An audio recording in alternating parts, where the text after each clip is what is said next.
today is something in continuation with what I have done in the previous sessions. Previous sessions we have discussed the new methods of learning which are going to take place. With new methods of learning come new methods of teaching also. So ये जो change है ये सिर्फ आपकी जिंदगी में नहीं है, ये स्टूडेंट्स की जिंदगी में है और टीचर्स की जिंदगी में बहुत ज्यादा है. सो टीचर्स को जिस तरह हम पढ़े हैं और जिस तरह हमने टीच किया है उसके अलावा टीचर्स को बहुत ज्यादा चेंज होकर और अपना पर्सपेक्टिव चेंज करना पड़ेगा. और इसीलिए सीबीएसई ने टीचर्स के लिए 50 hours of training minimum mandatory रखी है. अब आफ्टर ऑल जो टीचर्स इतने सालों से पढ़ा रही हैं उनको क्यों मैंडेटरी रखा है ये ट्रेनिंग के लिए? क्योंकि methods of teaching, learning, assessment सब चेंज होने वाला है. तो सबसे पहले टीचर्स चेंज होंगी तभी आपके बच्चे जो है वो ठीक से उसको एब्जॉर्ब कर पाएंगे. लेकिन one aspect they have not thought of is the parents. जो पेरेंट्स एजुकेशन है वो जो है बहुत ज्यादा आई फील निग्लेक्टेड हो रही है and that is what is going to cost us. Because ultimately जब पेरेंट बॉडी हमें अंडरस्टैंड नहीं करेगी तो वो अलग अलग डायरेक्शन में जाएंगे. हम इधर पढ़ा रहे होंगे, पेरेंट्स का पर्सपेक्टिव इधर से होगा, बच्चों को समझ में नहीं आएगा किस मेथड से पढ़ना है.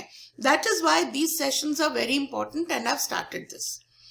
Now I don't know, I think some of you जो अभी तक इन सेशंस में हैं वो ऑब्वियसली इंटरेस्टेड हैं और आपको याद होगा that first session was introductory.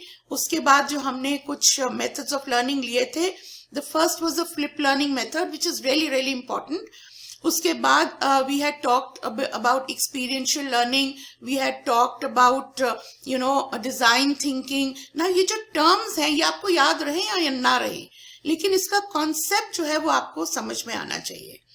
Now जो भी ये methods हैं, ये terms हैं, new age thinking है, इसमें सब में जो focus क्या है कि बच्चे को मेमोरी से जो लर्न करते हैं वो नहीं होना चाहिए बट एक्सपीरियंस से होना चाहिए ना. क्यों? बड़ी लॉजिकल सी बात है कि टेक्नोलॉजी इतनी एडवांस हो गई है कि अभी हमको वो चीजें जो स्किल्स हमारे पास पहले होती थी वो हमें जरूरत ही नहीं है. इतना मेमोराइजिंग की जरूरत नहीं है, गूगल है ना. जब भी हमें कुछ चाहिए होता है वी डोंट थिंक बैक कि हमें वो क्या सीखा था, फटाफट हम गूगल पे टाइप करते हैं, गूगल हमें आंसर देता है. तो वही स्किल्स हम रिपीटेडली अपने बच्चों को क्यों सिखा रहे हैं? जो चीज उनको एक टाइप करने से आ जाएगा वो हमको 12 साल हम उनको वही सिखाएंगे. मतलब इसका फायदा क्या होगा? So this is the change that has come in our lives and that is why learning needs to change. हमारे टाइम में हमें टेबल्स वगैरह क्यों याद इतने करने होते थे? कैलकुलेटर्स नहीं थे.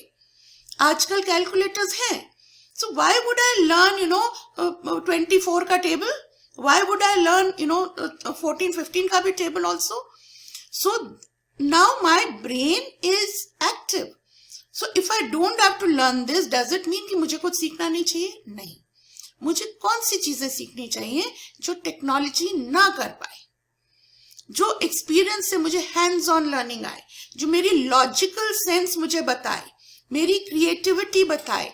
आफ्टर ऑल मशीन्स क्या है? मशीन्स वो हैं जिनको हम इनपुट हमें डालते हैं. Machines can not replace human beings.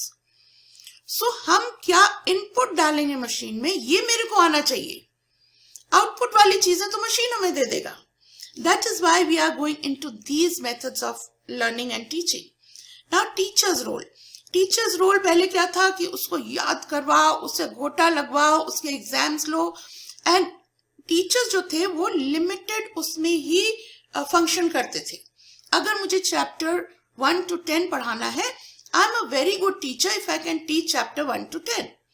लेकिन मैं बच्चों को बिल्कुल मौका ही नहीं देती थी कि वो मुझे उसके बियॉन्ड जाके कोई क्वेश्चन पूछ भी ले. If you see your bringing up, go back to your learning. आपने कितने क्वेश्चन पूछे अपनी टीचर से? आपका पूरा कॉन्सेंट्रेशन क्या था? यही कि याद करें, एग्जाम्स में मार्क्स आए, टॉप करें, फर्स्ट डिवीजन आए, कॉलेज अच्छा मिले, कॉलेज में करें. लेकिन जब आप कॉलेज से पढ़ के बाहर आए उसके बाद आपको क्या काम आया? ना यू सी, एक डॉक्टर जब एमबीबीएस करता है, एमडी भी कर लेता है, उसके बाद वो अच्छा डॉक्टर नहीं बनता. अच्छा डॉक्टर वो तब बनता है जब उसको एक्सपीरियंस होता है। उसके आप किस डॉक्टर के पास जाते हैं? जो एक्सपीरियंस डॉक्टर होता है। जब आप किसी हॉस्पिटल में जाते हैं, आप न्यू MBBS, चाहे उसने टॉप भी किया हो, आप नहीं उसे दिखाएंगे, आपको एक एक्सपीरियंस डॉक्टर चाहिए। So this hands on experience is very important. वो हम शुरू करते हैं after our college, after our education. तो हमारी लाइफ 2 कंपार्टमेंट्स में बटी हुई थी, एक में ओनली एजुकेशन, एक में then after that we started experience. Now it is coming together. Now this is another kind of blended learning. Blended learning is also that when you study, you experience with studies. Then you become a whole person. So this is what we are getting in now, that a person who's passing out of schools also has the skills. Secondly, हम ये क्यों करते हैं?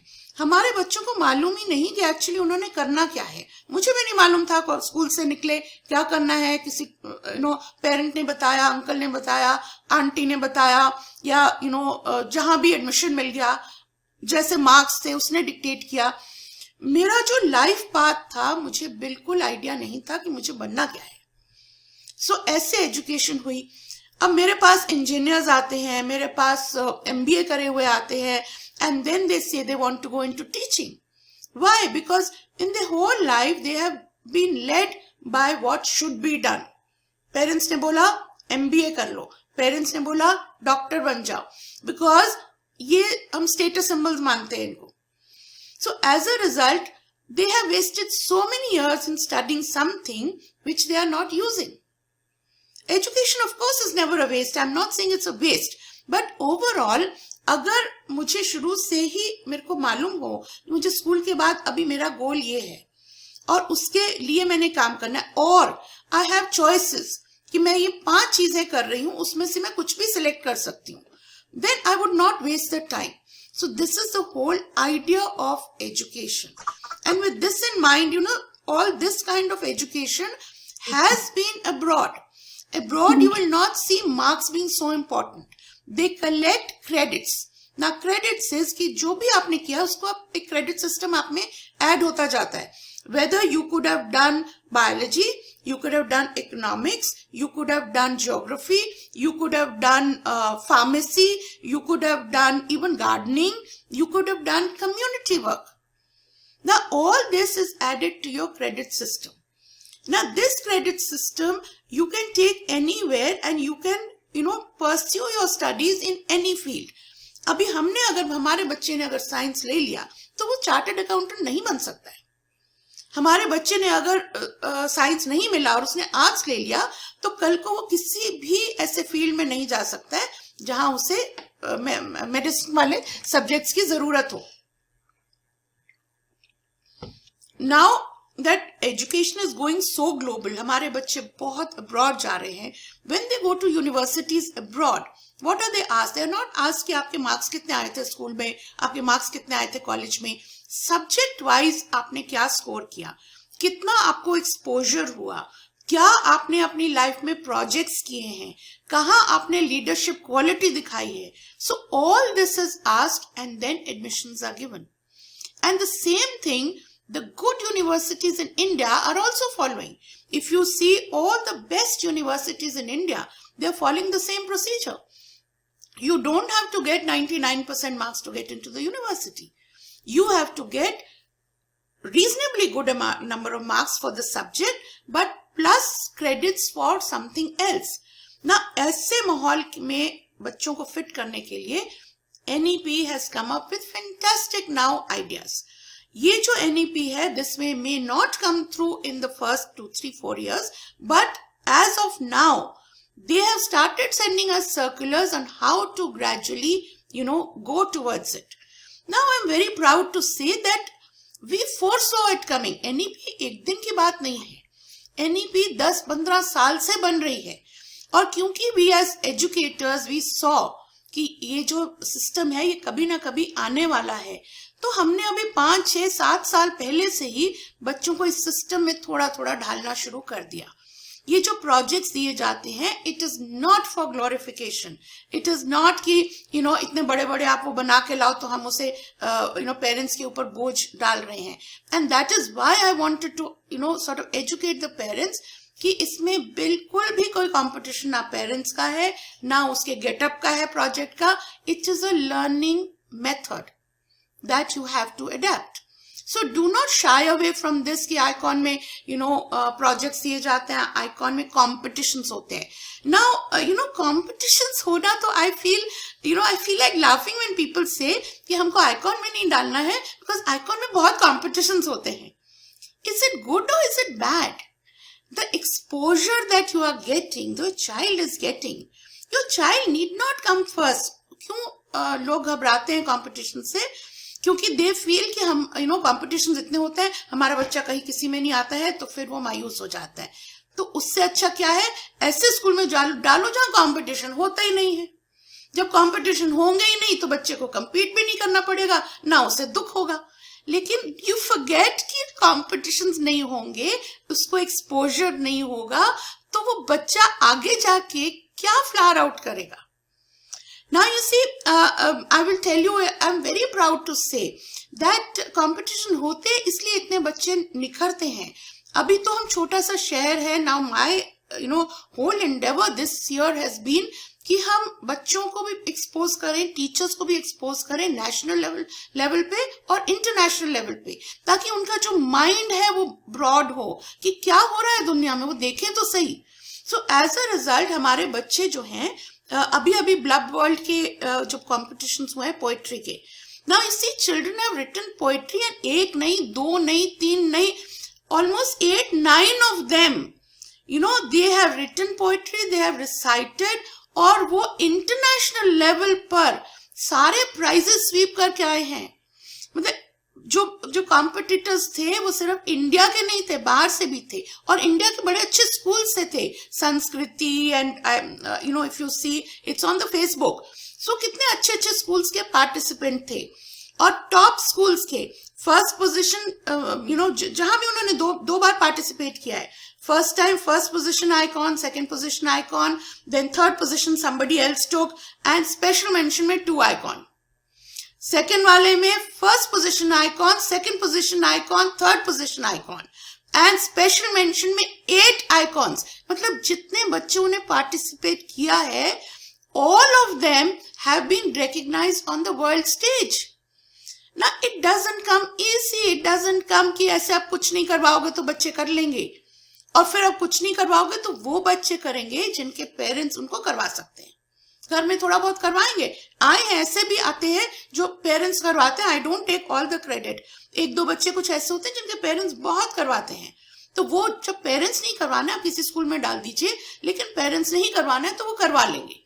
लेकिन mostly ये ऐसे बच्चे हैं जिनके पेरेंट्स नहीं करवा सकते हैं, ना कैपेबिलिटी है, ना टाइम है, ना डायरेक्शन है, बिकॉज वो खुद इतने स्कूल्स में और इस एक्सपोजर से नहीं बड़े हुए हैं.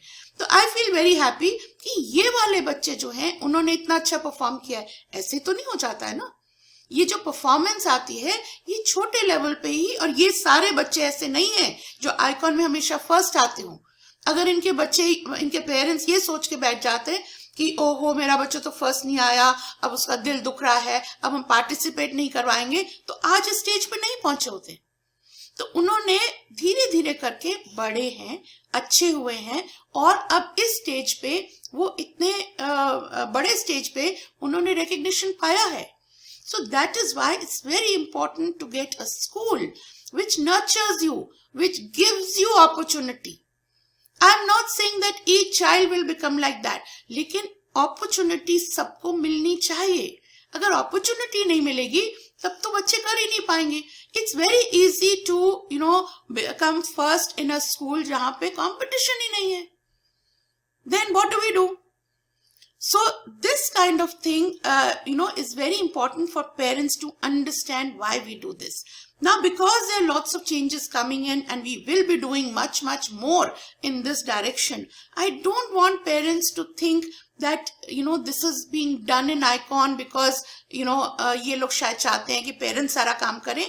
जितना पेरेंट्स से हम एक्सपेक्ट करते हैं उससे 100 टाइम्स मोर हम टीचर्स से एक्सपेक्ट करते हैं। एंड टीचर्स की जो ट्रेनिंग है कॉन्स्टेंटली हम क्यों लेते हैं? Because they also have to change their mindset. You see, if we are not so aggressive about doing this, ये चेंजेस नहीं आ सकते हैं। So it's, teachers also can only survive in ICON if they are creative. अगर वो इसको ठीक उसमें लें, and those teachers who survive in ICON and who like it are the ones who are growing. And ask them, they say कि जितना हमने कहीं सीखा ही नहीं जितना यहाँ के सीखा है. So this kind of thinking must develop in the parents. Now last time I talked about flip learning and I'm very scared actually कि actually when we implement it तो parents बोलेंगे पढ़ाया नहीं और दे दिया. The idea is not that. Now what are we developing in this? कि जो बच्चों की curiosity है, बच्चों का खुद करने का जज्बा है, वो डेवलप हो.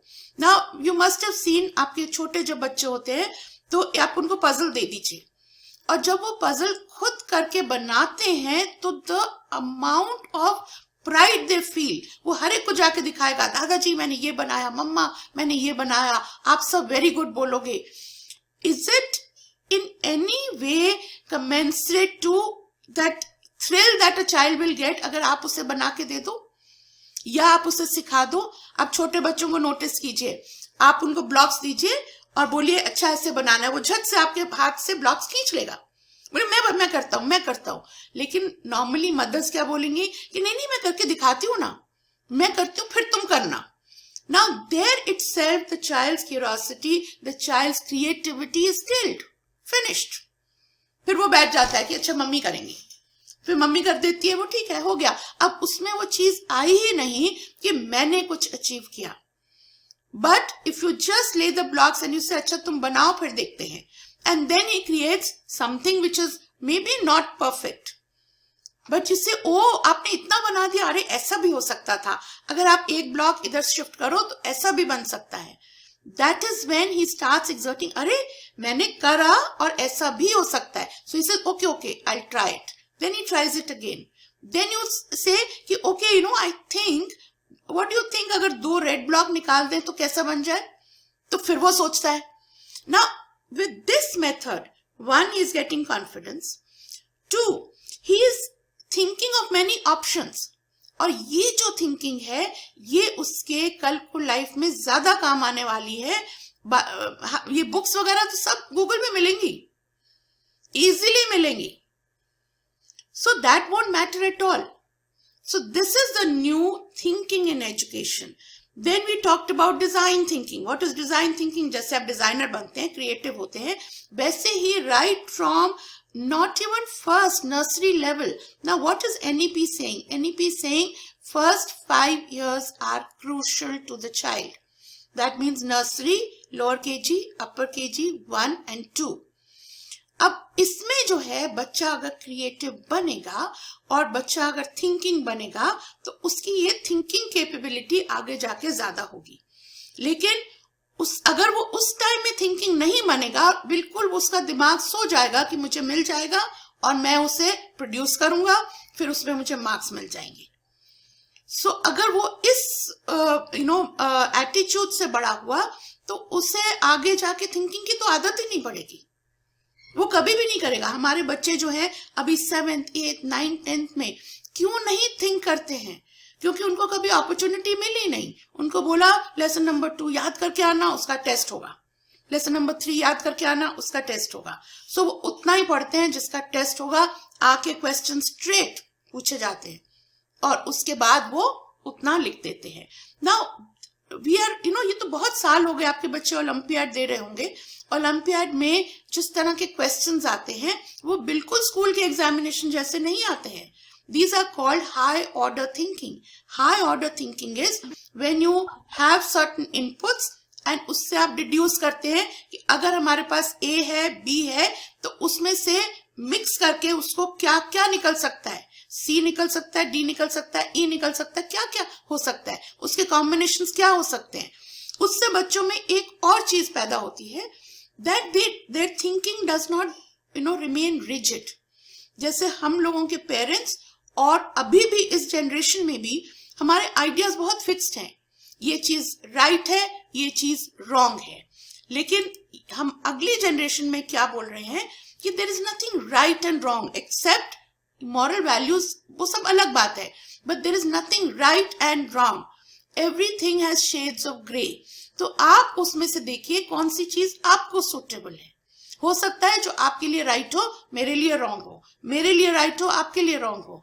तो बच्चों का जो थिंकिंग प्रोसेस है वो हम इसे ओपन करते हैं, और उसमें से जो भी उनको स्टडीज में से डिड्यूस करते हैं, जो कुछ एक्सपेरिमेंट करते हैं, उसमें उनको ज्यादा कंसंट्रेट करना चाहिए। So these kind of things are very important, and that is why learning methods are important.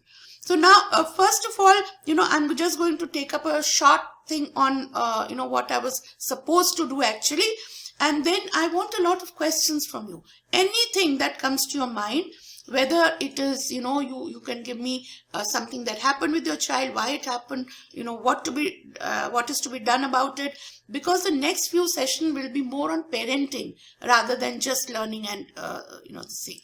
So I'm going to share screen and quickly go over some things.